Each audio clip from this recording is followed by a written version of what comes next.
धीरे बोलो कोई सुन न ले। ये बात अक्सर आपने सुनी होगी और कभी न कभी आपके मुंह से भी निकली होगी, लेकिन सोचने की बात यह है कि यह वाक्य कब कब हमारे मुंह से निकलता है और कब कब हमारे कानों में पड़ता है, क्योंकि ऐसे कम ही गुप्त राज होते हैं जो हम दूसरों के कानों में पड़ने नहीं देना चाहते हैं। अक्सर परिवार में अशांति का कारण हम स्वयं ही होते हैं। हम इस बात को देख पाएं भले न देख पाएं, पर ये असल सत्य है, क्योंकि जाने अनजाने मूर्खतावश हम खुद ही अपनी वो बातें दूसरों को बता देते हैं जो हमें कभी नहीं बतानी चाहिए, और वही बातें जो जाने अनजाने हमने किसी दूसरे के सामने बता दी थी, वही हमारे दुख का कारण बन जाता है, वही हमारे झगड़े का कारण बन जाता है, और फिर बाद में हमें पछतावा होता है कि मुझे ये बात किसी को बतानी नहीं चाहिए थी, मेरी ही गलती हुई है कि मैंने जाने अनजाने में ये बात सभी को बता दी है।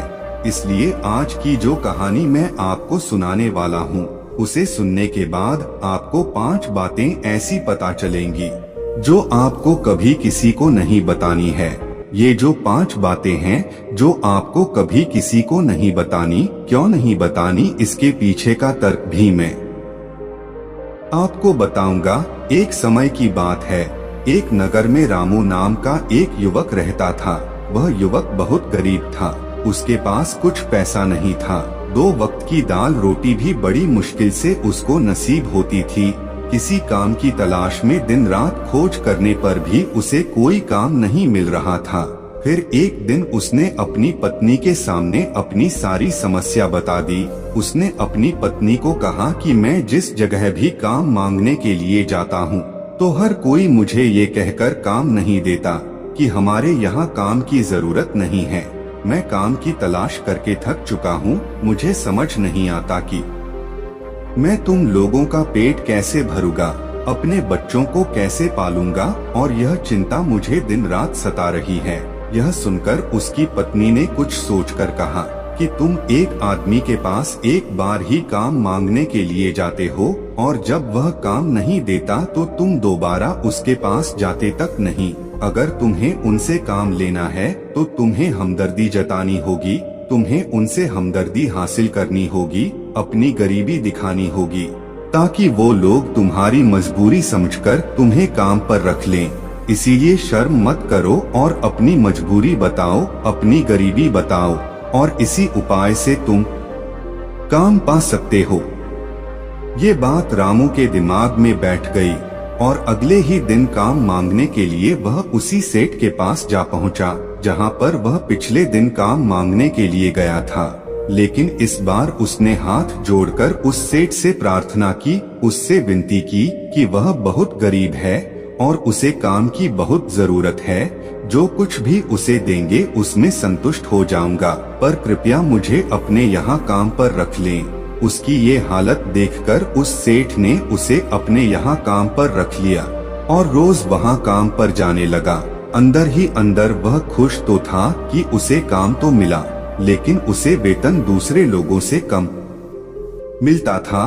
वही काम जो दूसरे लोग कर रहे थे उन्हें ज्यादा वेतन मिल रहा था और इसे कम वेतन मिल रहा था। जब इस बारे में उसने अपनी सेठ से कहा तो सेठ ने कहा कि देखो भाई, तुम्हें काम की जरूरत थी, मैंने तुम्हें काम दिया। मेरा धन्यवाद करने की बजाय तुम मुझसे शिकायत कर रहे हो, ये कैसी भलमनसाहट है। यह सुनकर रामू वहीं पर चुप हो गया। बात कहीं ना कहीं सत्य थी, सच थी। सेठ ने तो उसे उसकी मजबूरी के हिसाब से ही काम दिया था और इसीलिए वो उसे अपने अनुसार ही वेतन देता था। लेकिन धीरे धीरे उसने यह बात अपने सगे संबंधियों और अपने दोस्तों को भी बताना शुरू कर दिया कि उसका सेठ कैसा आदमी है, उसे कितना वेतन देता है। समय बीतता रहा और रामू पूरी लगन के साथ अपना काम करता रहा, लेकिन अब परिस्थितियां बदलने लगी थी। सेठ अब रामू से दूसरे लोगों से ज्यादा काम लेता था और उनसे कम वेतन उसे देता था। यह बात रामू के मन को बहुत खलती थी कि वह दूसरों से ज्यादा मेहनत कर रहा है और उनसे कम वेतन पा रहा है। इससे उसके आत्मसम्मान को बहुत गहरी चोट पहुंची। अब धीरे धीरे उसका मन अपने काम से हटने लगा। उसका मन काम में लगता ही नहीं था। जाहिर सी बात है कि ऐसी जगह किसका मन लगेगा जहां आदमी को अपने आत्मसम्मान के साथ समझौता करना पड़े। इसीलिए जल्द ही उसने अपना काम छोड़ दिया और वो घर पर आकर खाली बैठ गया। अब उसके पास घर का खर्चा चलाने के लिए भी पैसे नहीं बचे थे। इसीलिए उसने अपने सगे संबंधियों और अपने दोस्तों से सहायता मांगना शुरू किया। लेकिन उसकी दोस्त उसके सामने तो उसे दया का पात्र समझते थे, उसे दिलासा देते थे, लेकिन पीछे से उसका मजाक उड़ाते थे। वह कहते कि कितना बेवकूफ है सेठ ने, इतना काम लिया और बेचारे को पैसे भी नहीं दिए। अरे हम इसको पैसे दे दे तो यह कल हमारा भी पैसा वापस नहीं कर पाएगा। इसकी ऐसी हालत है और न इसके पास कुछ है, पैसा कहाँ से लाकर देगा। इसी वजह से रामू की हालत दिन ब दिन खराब होती जा रही थी।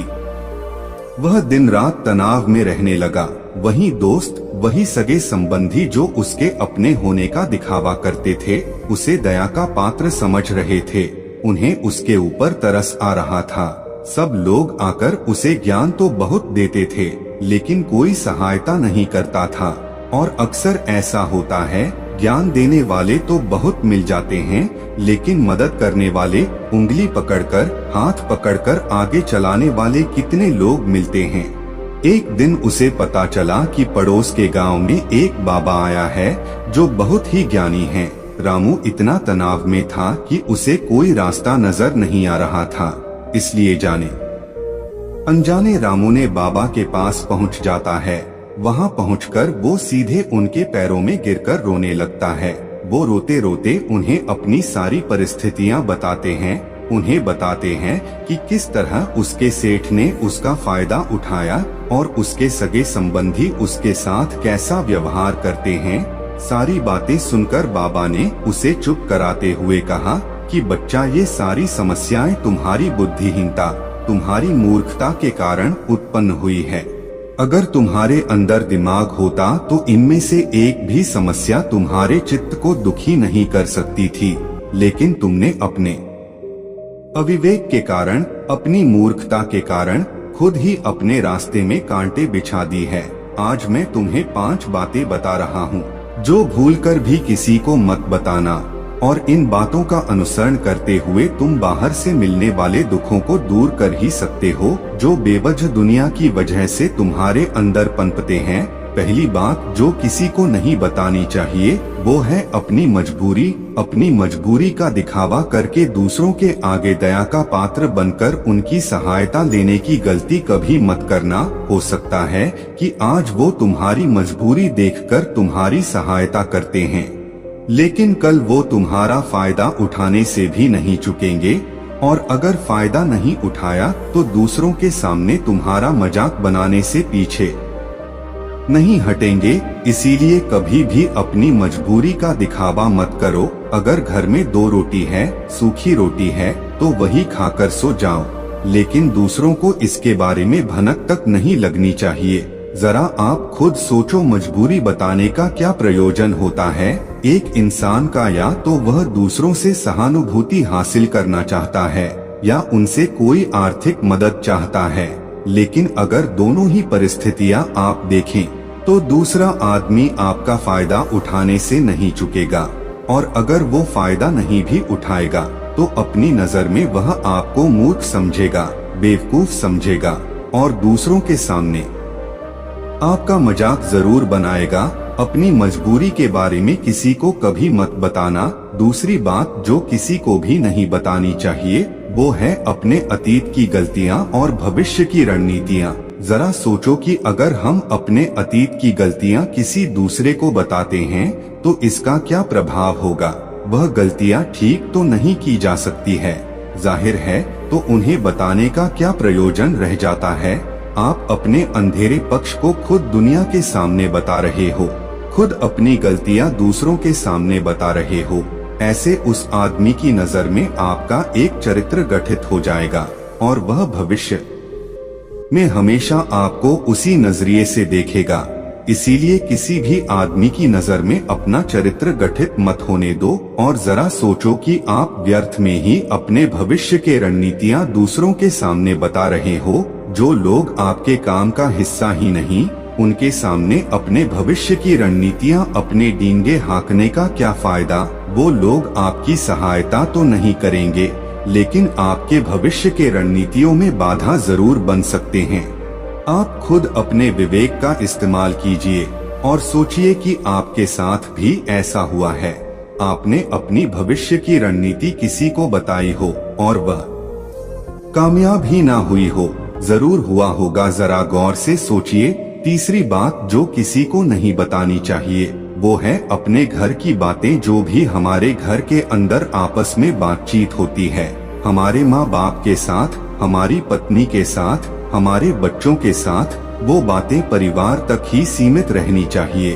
और आप इन बातों का दूसरों के सामने ढिंढोरा पीटते हो तो दूसरों को आपके घर में घुसने का एक मौका मिल जाता है और वो इसका फायदा उठाने से कभी नहीं चुकेंगे। वह आपके परिवार के सदस्यों को आपसे दूर लेकर जाने की कोशिश करेंगे। अक्सर ऐसा होता है, हम समाज में देखते हैं कि हम अपने घर के झगड़ों को कम करने के लिए उन झगड़ों को अपने पड़ोसियों और दूसरे सगे संबंधियों को बता देते हैं, लेकिन इससे आपको सहायता कभी नहीं मिली होगी, बल्कि आपके घर के लड़ाई झगड़े और ज्यादा बढ़ गए होंगे। जाहिर है वह और बढ़ेंगे। अगर आप अपने माँ बाप की बात दूसरों को बताएंगे तो आपके माँ बाप को बुरा लगेगा ही कि हमारा बेटा हमसे बताए बगैर दूसरों को यह बातें बता रहा है। इसीलिए अपने घर की बातें और अपने घर की लड़ाई झगड़े किसी के सामने मत बताना। अगली बात जो मैं आपको बताने जा रहा हूँ वो तो किसी को नहीं बतानी चाहिए। वो सुनने पर बहुत अजीब लग सकती है, लेकिन उसका सत्य भी मैं आपको एक तर्क के माध्यम से दूंगा। मैं कहता हूँ कि अपनी आमदनी किसी को मत बताना। आप अपनी आमदनी न बताने की पीछे क्या प्रयोजन हो सकता है।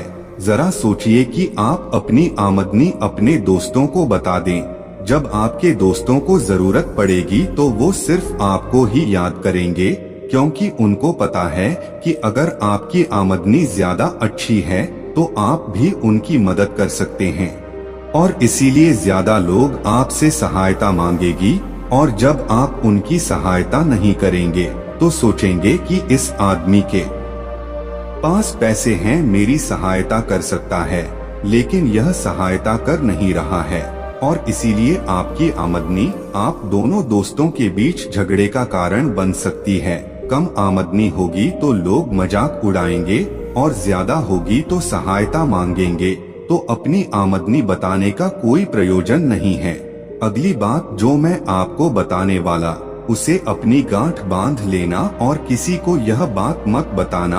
अपनी कमजोरियां और अपनी ताकत। अक्सर इंसान को पता नहीं होता कि उसकी कमजोरी और उसकी ताकत क्या है, लेकिन अगर आपको अपनी कमजोरी और अपनी ताकत पता है तो पहली बात तो आप बहुत ही बुद्धिमान आदमी, और दूसरी बात आपको यह बात किसी से साझा नहीं करनी है, क्योंकि अगर आपकी कमजोरियां दूसरों को पता चल गई तो वह आपकी कमजोरियों का फायदा उठाएंगे, और अगर आपकी ताकत पता चल गई तो वही ताकत आपकी कमजोरी बन जाएगी, क्योंकि वो ताकत दूसरे आदमी को पता है और वो ताकत की काट ढूंढ लेगा। अपनी कमजोरी और अपनी ताकत अपनी पत्नी या अपने पति को भी नहीं बतानी चाहिए, क्योंकि इसके बाद आपको घर में उनसे हमेशा तब के रहना पड़ेगा।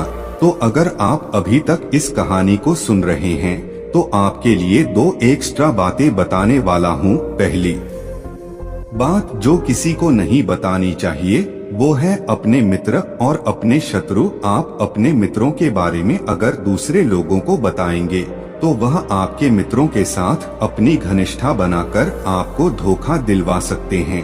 आपके गहरे मित्रों को आपसे दूर करने का प्रयास कर सकते हैं। अक्सर आम आदमी ऐसा नहीं करता, लेकिन आपके दुश्मन ऐसा करने की कोशिश कर सकते हैं। और दूसरी तरफ आपके शत्रु का भी किसी को नहीं पता लगना चाहिए, क्योंकि आज जो आपका मित्र है अगर कल वो आपका दुश्मन हो गया तो वह आपके दुश्मन के साथ मिलकर आपको परास्त कर सकता है, आपको धोखा दे सकता है। इसीलिए अपने सबसे अच्छे दोस्तों को भी अपने दुश्मन के बारे में कभी मत बताना। अगली और आखिरी बात मैं कहना चाहता हूँ, जब तुम दान करते हो तो दान के बारे में भी किसी को मत बताना, नहीं तो दान करना व्यर्थ हो जाता है, बेकार हो जाता है। जब आप अपने दान का ढिंढोरा पीटते हो तो आप ही बता रहे हो कि मैं कितना बड़ा दानी पुरुष हूँ, और यह आपके अंदर एक अहंकार निर्मित करेगा। इसीलिए दान गुप्त रूप से किया जाए, उतना ही अच्छा होता है, उतना ही फलदायी होता है। जब आपका बायां हाथ दान कर रहा हो तो दाएं हाथ को पता नहीं चलना चाहिए कि बायां हाथ दान कर रहा है। ये बातें जो बाबा ने रामू को बताई, इनमें संसार के सभी सिद्धांत छिपे हुए हैं। इन बातों का अनुसरण करते हुए आप अपने घर में सुख शांति बना सकते हैं और घर के झगड़े हमेशा के लिए दूर कर सकते हैं। आप इन बातों के बारे में अपने विवेक से भी सोचेंगे तो आपको ये बातें सच मालूम पड़ेगी। और हमारा कहानी सुनाने का मकसद यही है कि आपका विवेक जागृत हो, आप खुद उन बातों के बारे में सोचें जो हम आपको बता रहे हैं, और आपको हमारी इन बातों में से जो सबसे ज्यादा बात पसंद आई उसे कमेंट सेक्शन में जरूर बताएं। तो दोस्तों, कैसी लगी आपको यह कहानी? अच्छी लगी हो तो एक लाइक कर दें, और इसी तरह के नॉलेजेबल कहानी सुनने के लिए चैनल को सब्सक्राइब करके बेल आइकन को प्रेस कर लें। और कहानी सुनने के लिए आपका बहुत बहुत धन्यवाद।